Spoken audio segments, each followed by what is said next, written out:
ఉద్యోగాలు ఉపాధి కూడా కానీ టైం పడద్ది. అందుకే ఒకటే చెప్పాను యువతకి, మీరు ఇంతమంది యువతను చూస్తూ ఉన్నారు, వీళ్ళకి స్టంట్ స్కూల్స్ పెట్టండి. మా వాళ్ళు బైక్లు వేసుకుని తిరుగుతూ ఉంటారు, గోల్ చేస్తూ ఉంటారు. ఒక మంచి స్టంట్ స్కూల్ పెట్టండి.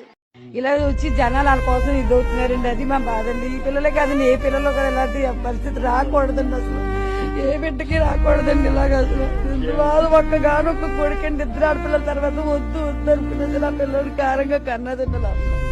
దాని బాధ ఇప్పుడు ఎవరు తీరుతారండి.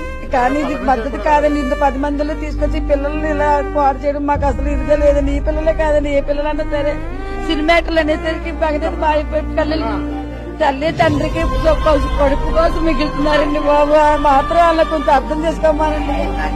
ఈ సినిమాలు మా పిల్లలు మాట్లాడతారు. ఈ సినిమాలు ఈ పాటలు ఈ ఏంటమ్మా ఇది